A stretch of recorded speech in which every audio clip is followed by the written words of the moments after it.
우리는 그리스도인으로서 이웃과 잘 어울려서 화평한 가운데 좋은 관계를 맺으며 살아가는 것이 중요합니다. 그래서 우리는 이웃을 잘 만나야 하고, 또한 우리가 이웃에게 선한 사마리아인같이 강도 만난 자들에게 선한 이웃, 좋은 이웃이 되어줘야 합니다. 그런데 오늘날은 정말 어떻게 보면 기독교인들에게 총체적 위기인 것 같습니다. 내적으로는 이 영적으로 신앙이 많이 식어져 있고, 또 성도들의 심장과 가슴에서 이 기도와 말씀과 이 영적 부흥에 대한 사모함이 식어지고 있는 것이 사실입니다. 그러니까 옛날에 그 뜨거움, 정말 그 육체적 피곤함도 막지 못했던 그 하나님을 향한 열정, 그래서 무릎 꿇고 기도하고 말씀에 집중하며 하나님께 부르짖고 매달렸던 그런 신앙이 많이 식어지고, 영적인 은혜가 성도들 가운데에서 식어지는 것이 사실입니다. 그런가 하면 밖으로는 기독교에 대한 이 적대적인 이 반감을 가진 사람들이 굉장히 많이 늘어나고 있습니다. 그들은 어떻게 해서든지 기독교의 어떤 부정적인 정보들을 찾아 교회와 성도들을 공격하고 성도들을, 교회를 핍박하는 것이 사실입니다. 그리고 이 성도, 그런 가운데에서 이 오늘날 성도들은 이 믿음으로 사는 것이 어떻게 보면 세상에서 너무나 이렇게 초라해 보이는, 그래서 누구에게도 쉽게 내가 그리스도인이다 라고 이렇게 말하지 못하는 그런 상황 가운데 좋게는 조용히 믿음을 속으로만 간직하고 살고, 좀 좋지 않게 이야기하면 정말 내가 예수 그리스도를 믿고 내가 교회에 다니며 성도라는 것을 분명히 밝히지 못하고 살아가고 있는 이런 능력을 잃어버린 그리스도인의 모습을 보게 됩니다. 그런데 여러분, 성도들은 원래 세상의 빛과 소금과 같은 존재들이죠. 이웃들과 좋은 관계 속에서 그들에게 복이 되고 하나님의 이 복을 끼치는 사람들이 바로 그리스도인이고 하나님의 백성들, 성도인 것입니다. 그래서 성도가 하나님 말씀에 이 불순종하거나 또 하나님의 말씀을 따르지 않고 범죄하게 되면 그 주변도, 그리고 그 사회도, 이웃들도 함께 어려움을 겪습니다. 그래 여러분, 한 사회를 이 사회의 이 흥망성쇠가, 사람들은 뭐 대통령이 누가 뽑히고 제도가, 어떠한 제도가 펼쳐지고 이런 것을 많이 이야기하지만 그것도 맞을 수 있겠어요. 그러나 더 중요한 사실은 그 사회 속에 정말 진정한 우리 사람에게 복이 되는 이 하나님의 복음을 가진 성도, 그 그리스도인들이 이웃 사이에서 어떻게 삶을 살아가느냐, 이것이 굉장히 중요합니다. 왜냐하면 하나님의 사람들은 기도하는 사람들이고 그 사회의 축복의 원천이기 때문입니다. 여러분, 우리 믿는 자들에게 오늘날 이 삶이 녹록하지 않습니다. 우리가 믿음으로, 신앙으로 살아가는 신앙생활이 어떻게 보면 가시밭길이고 갈수록 더 험악한 자갈밭, 골짜기와 같습니다. 마치 이 가시가 옆구리에 탁 들어박혔어. 이렇게도 못하고 저렇게도 못하고 조금씩 움직일 때마다 너무나 고통스럽고 괴롭게 하는 그런 가시가 옆구리에 박혀 있는 것과 같습니다. 그런데 여러분, 우리가 이런 모든 상황을 나쁘게만 볼 것이 아니라 하나님이 우리의 그동안의 영적 교만과 또 하나님 앞에 겸손하게 순종하지 못했던 우리의 성도들의 또 우리 신앙의 이 모든 삶을 새롭게 하시는 연단이고, 하나님이 어떤 고난을 통해 우리를 교육하시는 것이라는 것을 우리는 깨달아야 합니다. 그래서 하나님은 그 당시 유다 백성에게도 이 유다 백성이 항상 이 교만하지 못하고 겸손히 하나님의 그 말씀에 순종하여 그 시대 속에서 하나님의 사명을 감당하고 이웃들 사이에서 복의 근원이 되게 하시기 위해서 항상 하나님의 백성들에게는 가시를 붙여주셨는데요, 유다 백성에게 오랜 가시는 블레셋이었습니다. 블레셋은요, 이 이스라엘을 특별히 미워했던 그런 족속 중에 하나입니다. 그래서 이스라엘의 구약의 역사를 보면 항상 이 이스라엘을 옆에서 괴롭히고 못살게 굴고 또 이 이스라엘 조금만 고개를 쳐들기만 해도 이 이스라엘을 가서 쳐서 모욕을 주고 했던 그런 가시 같은 존재가 이 블레셋이었습니다. 그런데 이 블레셋이 왜 유다를 그렇게 미워했느냐? 영적 시기심 때문입니다. 어떻게 보면 이 유다는 아주 작은 민족이고 뭐 겉으로 보면 별 볼 일 없는 것 같은데 저들에게 하나님의 축복이 나타나고 막 은혜가 나타나고 그리고 그들의 삶을 보면 이방인들, 하나님을 믿지 않는 사람들에게서 나타나는 그런 참 이 거칠고 난폭함, 그런 것이 없이 존귀하고 이상하게 무언가 깨끗하고 무언가 존귀한 그 성도 이 거룩함이 드러나는 거죠. 그러니까 영적 시기심이 블레셋에게 있었던 겁니다. 그런데 사실 넓게 보면 하나님은 그 블레셋에게 하나님의 자녀 유다에게 그들을 연단하시기 위해 하나님이 가시를 주신 것이죠. 그래서 여러분 이 가시는 섣불리 빼내려고 하면 큰 낭패를 당하기 쉽습니다. 잘못하면 그 가시가 막혔던 자리가 썩고 염증이 생겨서 큰 위험에 빠질 수도 있기 때문에 그래요. 그런데 이 사울은 이 블레셋이라는 가시를 완전히 뽑아내고 물리치려고 달려들다가 결국에는 블레셋에 의해서 사울이 죽임을 당합니다.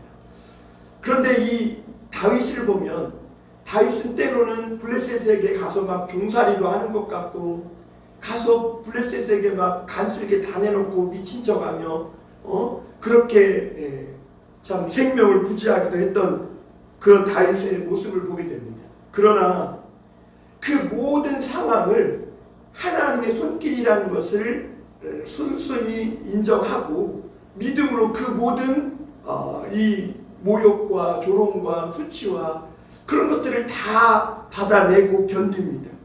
그러니까 순종하는 마음으로 그 가시의 괴롭힘을 다 믿음으로 받아내는 거죠.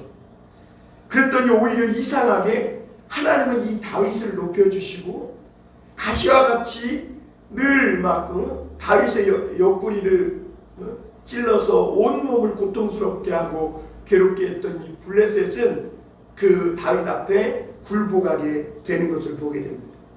여러분, 오늘 기독교에 대해 정말 걱정하고 또 반감을 갖고 심지어는 마치 자기가 이 사도 바울처럼 그리스도인들을 없애야 될 사명을 가진 것처럼 안티 역할을 하는 사람들이 점점 많아지고 있는 것이 사실입니다. 그런데 여러분, 이 가시가 점점 이 많아진 것 아니겠어요? 그리스도인들과 교회에게, 성도에게. 그런데 여러분, 우리가 이런 가시들을요, 어떻게 하면 이런 반감을 가진 적대 세력들을 싸워 이길 수 있느냐? 여러분, 우리는 영적인 방법으로 싸워야 하죠. 그들은 우리를 육체적으로, 물리적으로, 정신적으로 공격할 수 있을 겁니다. 그러나 여러분, 그리스도인들은 이런 적대 세력, 어떻게 보면 가시와 같은 존재들과 맞서 싸워 이길 수 있는 길은 하나님의 사람들이 더 하나님께 큰 은혜를 받고 말씀과 기도에 이 집중해서 하나님 말씀에 더 철저히 순종하는 겁니다. 그래서 하나님이 때로는 가시를 통해 고통스럽게 하면 순순히 하나님 앞에 그 순복하는 마음으로 당하는 겁니다. 그러면 하나님께서 다윗에게 그렇게 하신 것처럼 이 가시가 또 가시와 같은 적대 세력이 하나님의 성도들에게 백성들에게 발붙일 틈도 얻지 못하고 도망가게 되는 것을 보게 됩니다. 그 하나님이 이런 가시를 주시는 것은요, 하나님의 백성들을 죽이고 또 망하게 하기 위함이 아니에요. 오히려 하나님의 백성들이, 하나님의 자녀들이, 성도가 하나님의 너무나 많은 사랑과 축복을 받으면서 자칫 교만해질 수 있고, 그러므로 하나님의 축복이 도리어 화가 될 수 있는 이런 잘못된 상황을 하나님께서 미연에 방지하고 믿는 자들이 더 교만하지 않고 겸손하여 하나님의 나라를 위해 쓰임받고 또 이웃들에게 선한 사마리아인처럼 겸손히 행함으로 복을 끼치는 사람들이 되게 하기 위해서 이렇게 가시를 통해 연단하시는 것이죠. 오늘 우리가 읽은 이 스바냐서는 스바냐가 기록했는데요. 이 스바냐는 우리가 1장에서 본 것처럼 히스기야의 4대 손자입니다.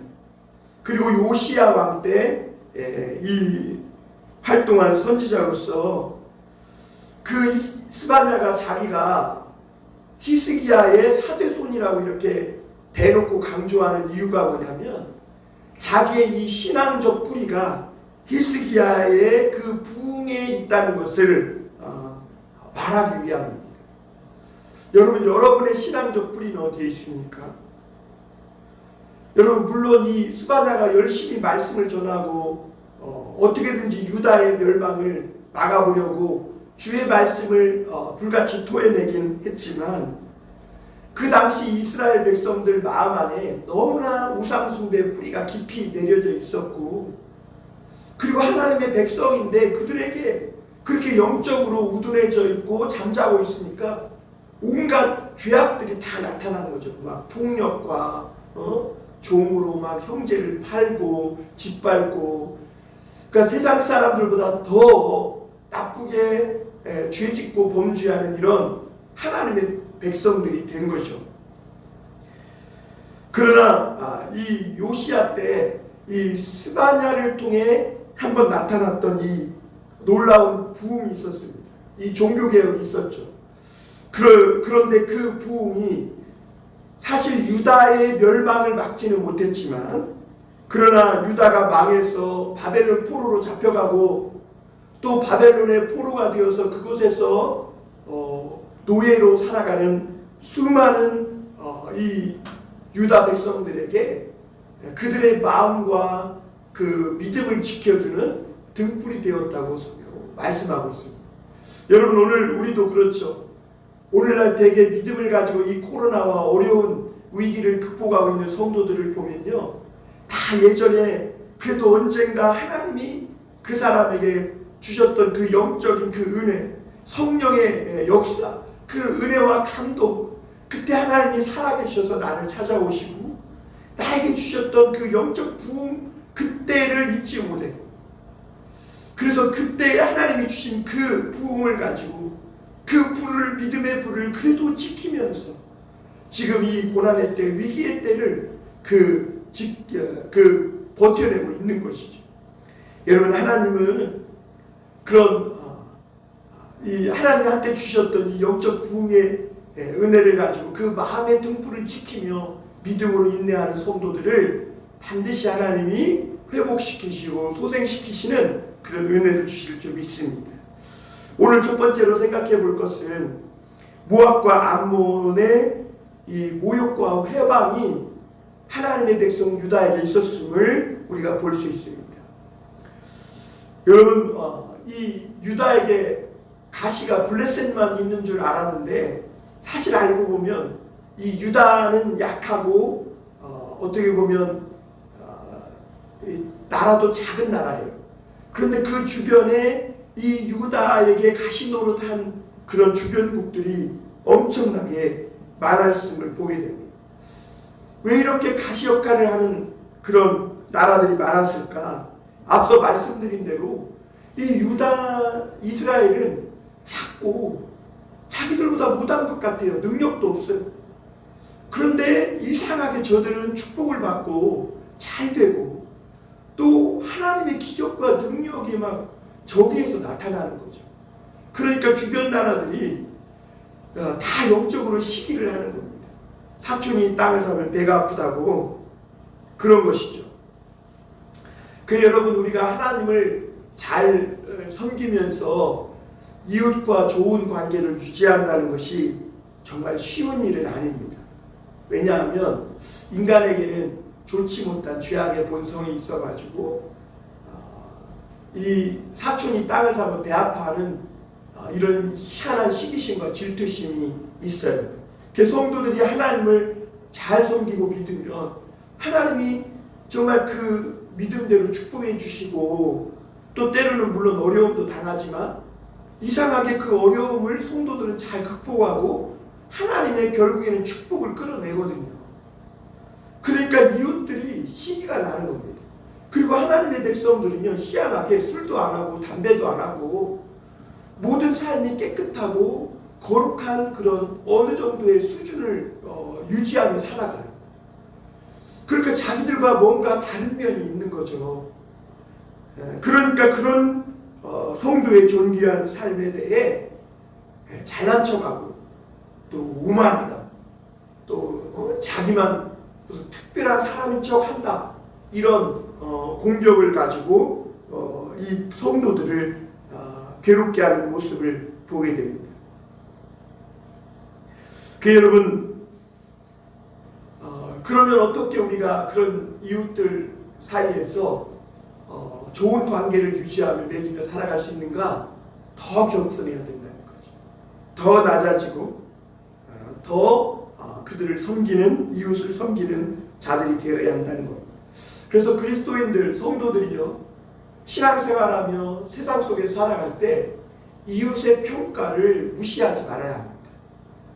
물론 이웃의 또 다른 사람의 평가가 내 존재에 대한 전부를 나타내는 것은 아니지만, 그러나 이웃이 어떤 눈으로 우리를 바라보고 있는지 여러분, 그것을 조심하며 생각하며 살아갈 줄 알아야 돼요. 초대교회 성도들이 여러분 그 이웃들에게요, 정말 칭찬을 받고 그래서 그들로 말미암아 하나님의 이름이 칭송을 받았다, 이렇게 말해요. 그러니까 이 이웃들에게, 초대교회 이웃들의 눈에 초대교회 성도들은 정말 세상에서는 볼 수 없는 특별한 족속, 그래서 그들을 그리스도인이라 히브리서 10장에서 이렇게 이름 붙여준 것을 우리가 볼 수가 있습니다. 여러분, 모압과 암몬은 이스라엘과 아주 가까운 사람들입니다. 아브라함의 조카 롯의 후예인데요, 이 롯은 처음에 믿음으로 아브라함과 함께 그 갈대아 땅을 떠나서 하나님이 약속하신 땅을 향해 함께 출발한 사람이에요. 그러니까 롯이 아브라함을 따라간 거죠. 잘한 것이죠, 믿음으로. 그런데 끝까지 이 롯이 아브라함과 함께 가지 못해요. 왜냐하면 중간에 이 아브라함의 여정에 어려움이 생겼거든요. 때로는 기근을 만나기도 하고, 때로는 아내를 빼앗겨야 하는 정말 큰 고통을 당하기도 합니다. 그리고 아브라함에게 자녀가 생기지 않아서 정말 힘들어하는 그런 모습도 보입니다. 그러니까 롯이 볼 때 하나님을 믿어도 정말 이런 어려움을 당하는 거 보니까 그렇게 이 하나님을 믿는 삶이 좋아 보이지 않았던 것 같죠. 그리고 결정적인 것은 이 하나님이 그럼에도 이 아브라함을 축복하시면서 이 롯을 축복하세요. 그래서 소유가 풍성하게 됩니다. 그런데 소유가 풍성해지니까 어떤 문제가 발생할까요?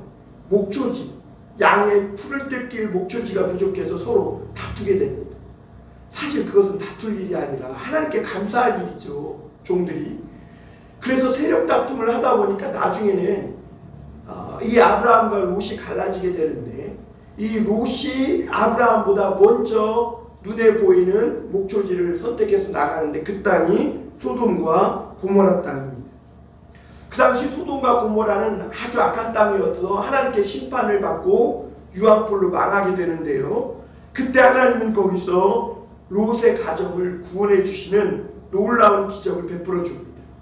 그럼에도 이 롯의 가정이 이런 하나님의 구원의 기적을 또 체험하고도 믿음이 없어서 결국에는 롯이 두 딸과 함께 성관계를 맺어가지고 태어난 족속이 암몬과 모압이 된 것이죠.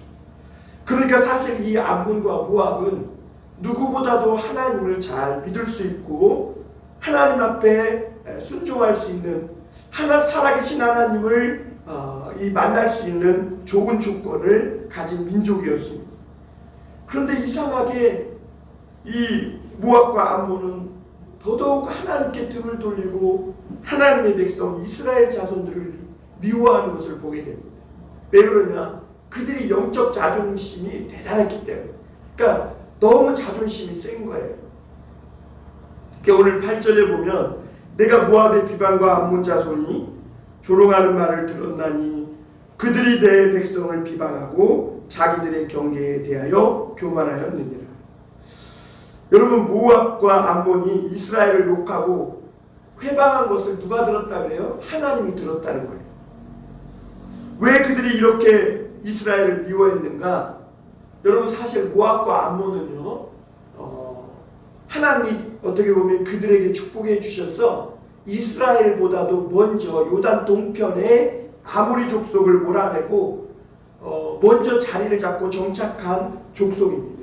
어떻게 보면 이스라엘보다 더 빨리 이 안정을 찾은 것이죠. 그런데 그래서 이들은 자기들이 그런 이스라엘보다 먼저 안정을 찾고 정착지를 찾게 되면서 자기들의 이 능력이 대단해서 그렇다고 생각한 거예요. 그러다 보니까 자신들이 이스라엘 백성보다 훨씬 더 우월하다고 생각합니다. 사실 이 모압과 암몬 그리고 이스라엘은 가까운 사촌 관계거든요. 가까운 관계일수록 시기 질투도 심하잖아요.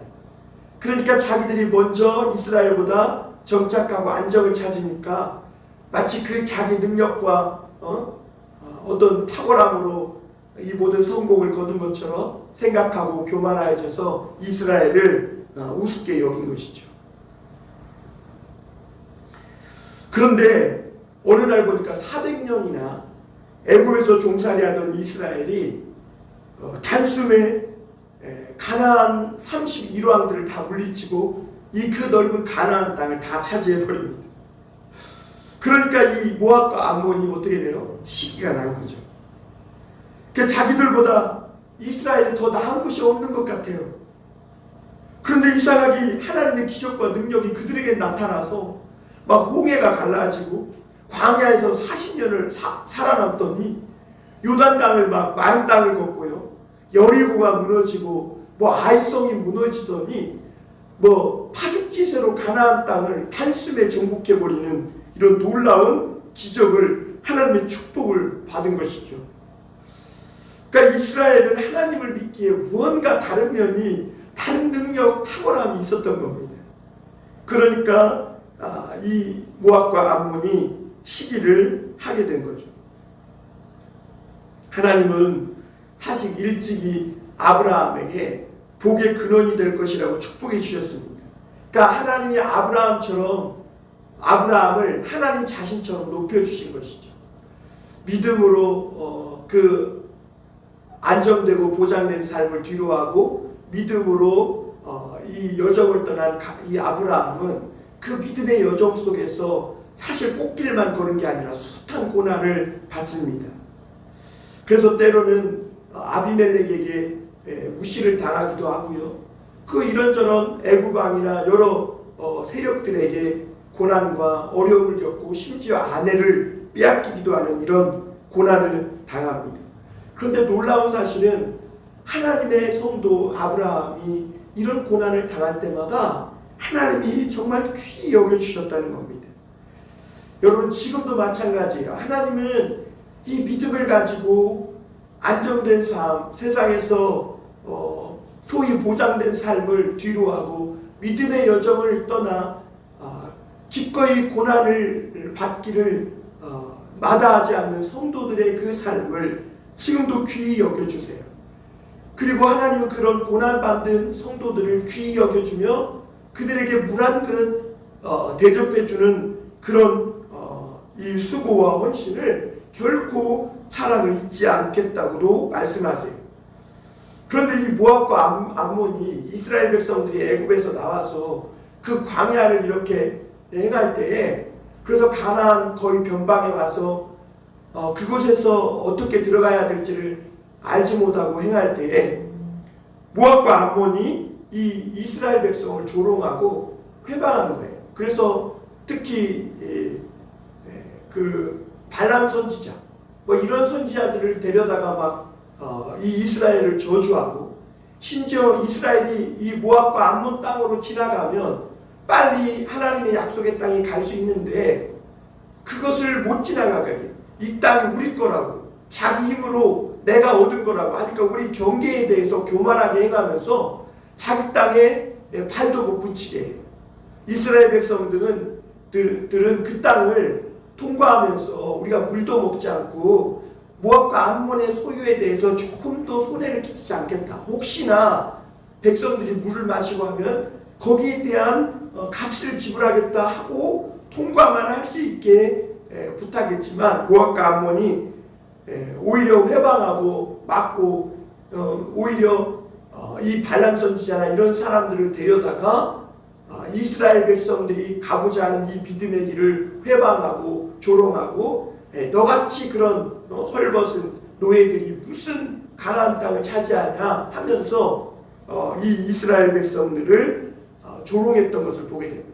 그리고 그들이 믿음으로 거룩한 삶을 살아가지 못하도록 이 여인을, 모압 여인을 데려다가 이 성적으로 유혹을 해서 죄에 빠지게 합니다. 이렇게 회방을 하는 거죠. 성도의 거룩한 삶을 삶의 덫을 놔서 죄에 빠지게 해서 하나님의 이런 심판과 큰 이 징계를 받게 하는 이런 위기에 빠지게도 합니다. 그런데 하나님께서 이 모든 것을 보고 들으셨다는 거예요.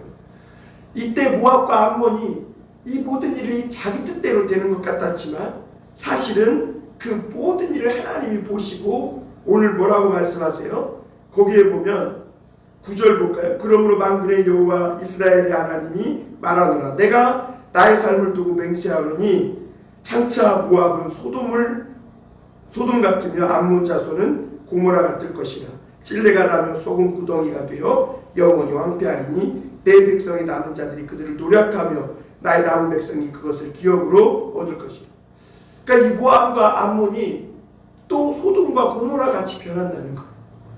그리고 그 땅이 황폐하고 소금 구덩이처럼 짜고 황무하게 될 거라는 거죠. 여러분, 이렇게 이스라엘 백성들을, 이웃 나라를 저주하고 못 살게 물고 가시와 같은 역할을 하는 마음으로 무슨 축복을 받겠어요? 그 결국에는 이스라엘 백성들 중에 믿음으로 연단받고 남은 자들이 그 모압 땅과 암몬 땅까지도 차지하게 될 것이다, 이렇게 말씀하고 있음을 보게 됩니다. 여러분, 우리는 고난당할 때 내가 왜 이런 처지에 있어야 하는지 이해가 안 됩니다. 그것은 하나님의 사랑이나 능력이 부족해서 그런 것도 아닙니다. 하나님은 우리를 더욱 연단하시고 교육해서 정말 하나님의 그 능력과 축복이 그대로 막힘없이 나타날 수 있는 겸손한 정금과 같은 깨끗한 하나님의 성도로 만드시기 위한 것이죠. 그래서 여러분, 우리 성도들이 고난당할 때 가시와 같은 이런 사람들에게, 이웃들에게 고난당할 때 우리가 할 수 있는 것이 뭐밖에 없냐? 말씀밖에 없어요. 기도밖에 없어요. 그래서 여러분, 우리가 그런 고난당할 때 그들과 맞서 대항하지 않고 더 말씀과 기도로 하나님 앞에 매달리고 그 고난받음으로 인해 낮아진 그 마음에 하나님의 말씀을 채우면 어느새 우리가 하나님과 하나가 되는 것을 보게 됩니다. 여러분, 그것이 사실 하나님의 가장 큰 축복이죠. 그러면서 모압과 암몬에 대해서도 오히려 저들은 우리를 저주하지만 하나님은 우리를 통해 그들을 축복할 수 있는 그런 이웃이 되게 하는 것을 보게 됩니다. 그 9절에 보니까 모압과 암몬이 이스라엘을 이기는 것 같지만 결국 이상하게 이들은 복을 받지 못해요. 왜냐하면 진짜 복은요, 땅을 얼마나 먼저 차지했냐, 재산이 얼마나 더 많으냐, 발전했느냐, 이런 게 중요한 게 아니라 얼마나 그들이 하나님을 섬기며 잘 믿느냐, 이 믿음의 복이 진짜 복이기 때문입니다. 여러분, 하나님의 진짜 이 믿음의 복은요, 사람을 변화시키는 복이에요. 막 모압과 암몬처럼 저주하고 막 미워하고 시기 질투하고 가시 같은 역할을 하는 이런 사람들이 이 믿음의 복, 진짜 복을 받으면 변화되고 정말 새롭게 돼요. 그런데 이런 것들은요, 돈이나 그 무엇으로도 가치를 환산할 수 없는 엄청난 영적 축복이라는 거죠. 그런데 그 믿음의 복을 받지 못한 이 모압과 암몬은 결국 소돔과 고모라처럼 되고 소돔 구덩이처럼 짜서 거기에서는 어떤 것도 생명이 싹이 나고 자라서 열매 맺을 수 없는 그런 황폐한 땅이 되겠다고 하십니다. 여러분, 어떤 개인이나 어떤 나라도 하나님의 말씀을 믿음으로 다시 태어나지 않고 다시 거듭나지 않으면 이 세상에 있는 모든 것은 썩어서 없어지고 마는 것입니다. 여러분, 그러므로 우리가 세상에서 살면서 이런 가시와 같은 것들이 그리스도인 성도들에게 많이 있잖아요. 그리고 회방하는 일도 많고 때로는 모욕을 당하고 고난을 당합니다. 그런데 이런 때에도 죄에 빠지지 않고 우리가 우리 영혼을 지켜서 하나님 말씀으로 날마다 새로워지는 것, 그래서 날마다 변화되는 사람, 그것보다 더 성공적으로 사는 인생이 없다는 것입니다. 오늘 두 번째로 생각해 볼 것은 남은 백성들이 있다는 겁니다. 여러분, 유다가 결국에는 바벨론에 망하고 포로로 잡혀갑니다. 그래서 남아난 사람이 없는 것 같아요. 그 바벨론 사람들은 아주 무섭고 무시무시했거든요. 그래서 성전도 다 무너지고 그 이스라엘 유다 땅이 다 싹스러 회오리 바람처럼 토네이도처럼 휩쓸고 지나간 거예요. 그게 남은 것이 없는 것 같아요. 그런데 오늘 말씀해 보니까 하나님의 남은 백성들이 모압과 암몬을 노략하여 얻을 것이라고 우리 9절 하반절에 말씀하고 있습니다. 이들은 누굽니까? 이상하게 엄청난 태풍이 몰아붙였는데 그 가운데에서 살아남은 자들입니다. 그가 죽을 수밖에 없는 상황이에요. 그런데 하나님의 간섭으로, 하나님의 은혜로 어떻게 어떻게 하나님의 도움으로 간신히 구원받아 살아남은 그런 자들인 겁니다. 여러분, 이들은 모두 극심한 가운데 살아남은 자들이기 때문에 가진 것이 없어요. 건강한 몸뚱이, 그리고 그런 죽음의 폭풍 속에서 휩쓸려 가지 않으려고 꼭 붙들고 있었던 그런 말씀과 기도로 이렇게 연단받은 이 믿음밖에 없는 거예요. 이 믿음. 그러니까 건강한 몸뚱이와 믿음 외에는 이들에게 남은 것이 없어요. 벌거벗음이고 가난해요. 그런데 이상하게요, 이렇게 고난과 연단을 통해서 이스라엘 백성들에게 그동안 붙었던 기름덩이와 또 군더더기가 싹 다 정리되고 떨어져 나가고 나니까, 그리고 오직 백성들에게는 이 믿음과 건강한 몸과 건강한 믿음, 건강한 정신, 건강한 영적 스피릿이 남게 되었을 때 이상하게 거기에서 하나님의 능력이 나타나게 됩니다. 그러니까 이것저것 돈, 권력, 믿었던 거 다 망해가지고 없어져 버렸잖아요. 그러니까 이제 몸뚱이와 오직 믿음만 남은 거죠. 그러니까 그것을 통해서 하나님의 놀라운 역사가 나타나요. 여러분, 모세도 그랬죠. 하나님 앞에 이 모세가 떨기나무 불꽃 가운데서 하나님을 만나고 그 애굽에서 왕자요 또 받았던 이 모든 아주 퀄리티 높은 학문이나 이런 것들을 한 것도 이런 것들이 아무런 힘이 되지 못하고 능력이 되지 못하는 그런 상황에서 이런 모든 것들을 다 벗어버리고 마지막 하나님께서 내 발에서 신을 벗으라 그러잖아요. 그리고 그 신까지 벗고 하나님으로부터 하나님을 만나게 되었을 때 그때 이 모세의 손에 오직 하나님의 지팡이만 들려 있게 되는 것을 보게 됩니다. 그리고 나서 그 모든 군더더기가 떨어져 나간 그래서 하나님의 종 모세가 되었을 때 그때 하나님은 이 모세를 통해 이스라엘 백성을 구원하시는 정말 그토록 그가 그 애굽과 궁궐에서 히브리인 한 명을 구원해내기 위해서 애굽 백성을 그 물리적 주먹으로 쳐서 죽여 모래에 감추었던 그렇게 열정적이었던 그렇게 모세가 꿈꾸고 기도하던 그 놀라운 그 꿈을 이루시는 것을 보게 됩니다. 여러분 가나안은 이스라엘과 비교할 수 없을 만큼 그 땅은 문명이 높았습니다. 그러나 이스라엘의 능력은 어떤 그들과 같이 외적인 외모나 어떤 교양이나 겉으로 드러난 무엇에 달려있는 것이 아니라 오직 모든 군더더기가 다 빠져나가고 오직 믿음만 남은 그 영적 부흥의 비결에 있었음을 보게 됩니다. 그 10절에서 11절에 보면 그들이 이런 일을 당할 것은 그들이 만군의 여호와의 백성을 회방하고 교만하여 졌습니다. 여호와가 그들에게 두렵게 되어서 세상의 모든 신을 쇠약하게 하리니 이방의 모든 해변 사람들이 각각 자기 처소에서 여호와께 경배하리라. 세상은 여전히 하나님의 백성들을 이렇게 회방하고 업신여깁니다. 그 믿는 자들의 겉으로 드러나는 외모가 볼품 없고 별 볼 일 없기 때문입니다.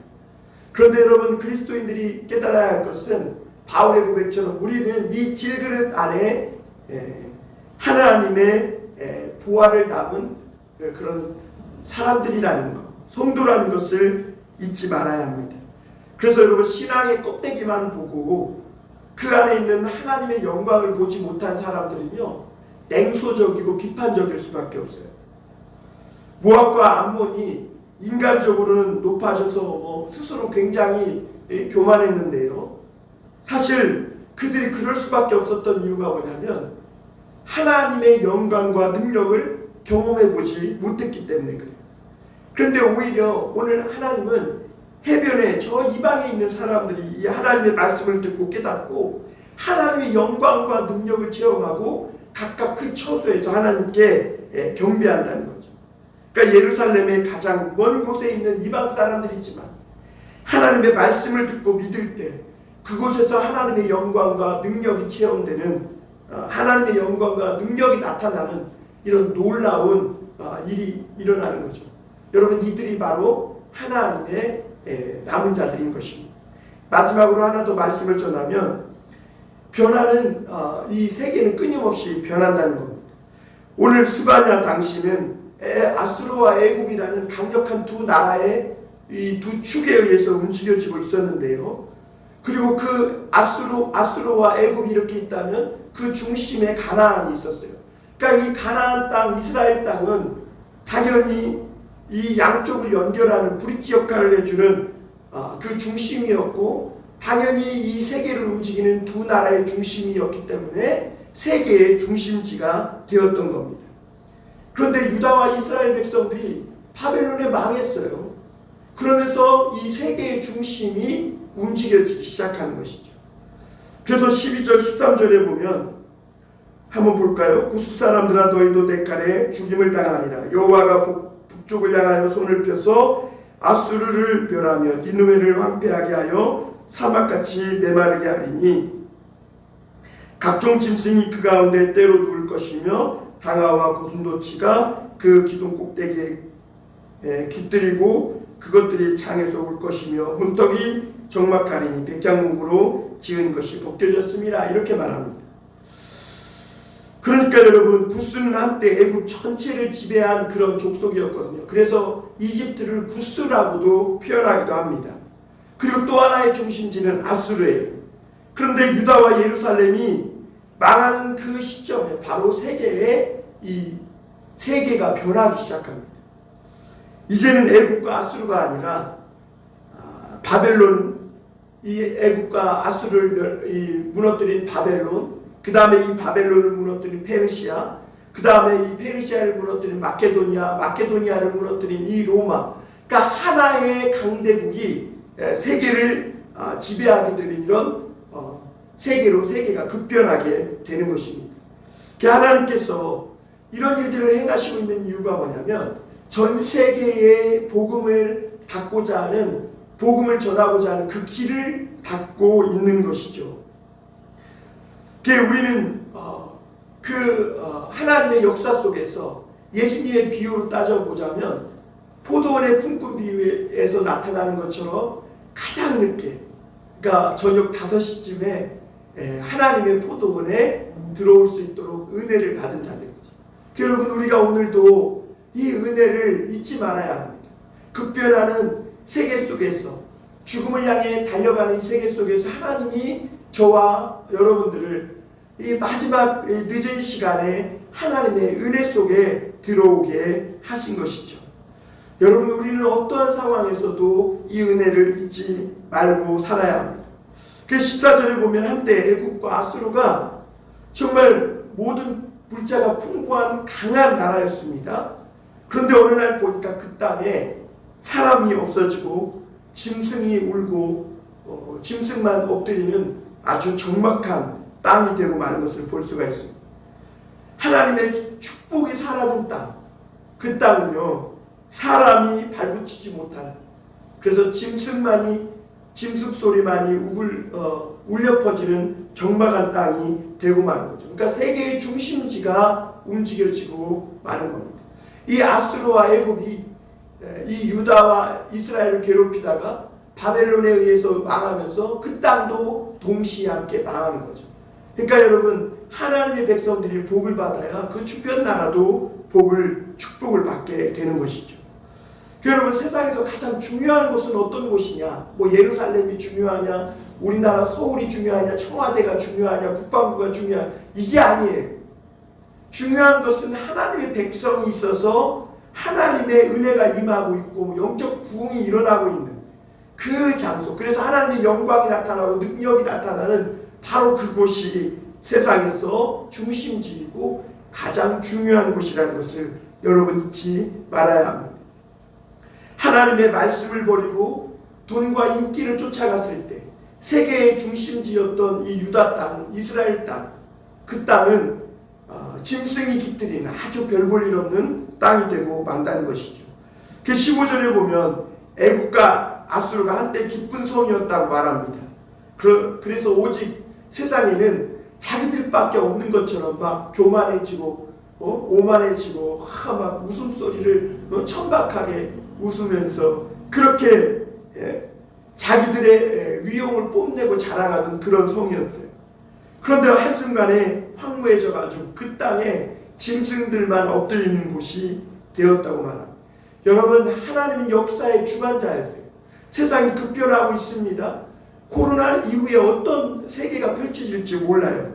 그러나 여러분, 하나님이 역사의 주관자이기 때문에 우리가 하나님을 믿고 하나님 앞에 늘 말씀으로 새로워지고 우리가 영적으로 충만해져 뜨거워져 준비만 되면 하나님은 새 시대에 맞게 새로운 일꾼으로 우리를 사용해 가십니다.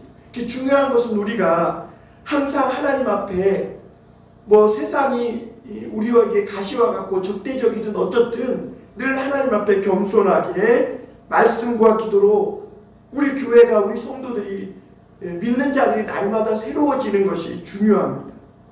그렇게만 되면 아무리 어떤 시대가 변하고 새로운 시대가 급변해서 새로운 시대가 올지라도 우리가 새로운 이웃들 사이에서 일할 수 있는 하나님의 일꾼이 되는 것이죠. 여러분, 그러므로 우리가 이 지금 불안한 시기라고, 어려운 시기라고, 힘든 때라고 두려워할 필요가 없습니다. 여러분, 이 모든 것들은 가시와 같지만 그러나 우리를 망하게 하지 못하고 오히려 더 우리에게 있었던 군더더기, 하나님께 나아가는데 방해되고 회방했던 그런 영적인 이 방해물들을 벗겨버리고 오히려 하나님 앞에 이 고통 가운데 살아남아서 하나님의 새로운 시대를 도래하게 했을 때 그때 하나님께 쓰임받는 일꾼으로 준비되게 하심이라는 것을 잊지 마시길 바랍니다. 과거의 성도님들은, 과거의 우리 믿음의 조상들은 우리보다 더 어려운 때에도 살아남았고, 그리고 그 더 어려운 때, 6.25 동란 이후 일제시대 때, 그런 때, 보릿고개 때에도, 그 가난하고 헐벗은 때, 풍전등화와 같은 위기 때에도 그 모든 어려움을 이겨내고 오히려 그것을 통해 그 모든 고난과 어려움을 흡수해서 영적 큰 부흥을 일으켜낸 믿음의 세대인 것이죠. 그러므로 여러분, 우리가 해야 할 일은 다시 광야로 나가는 겁니다.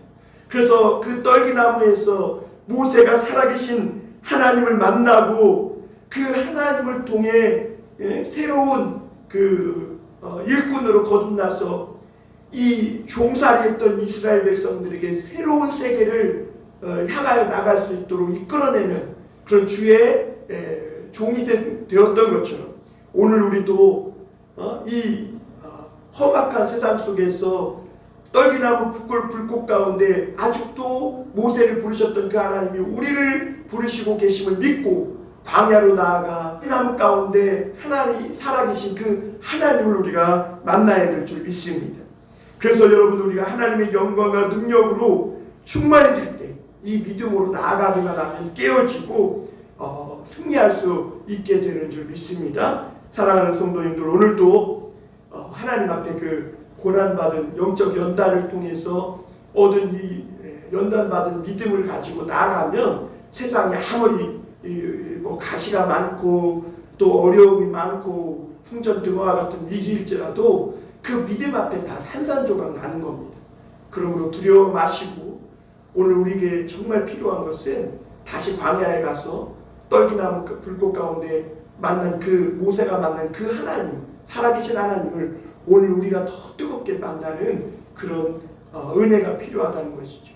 그러므로 여러분, 그 하나님을 반드시 만나시고 다시 뜨거움이 임하는, 뜨거운 하나님의 심장이 임하고 영적 부흥이 일어나는 그런 저와 여러분이 되시기를 주님의 이름으로 축원합니다.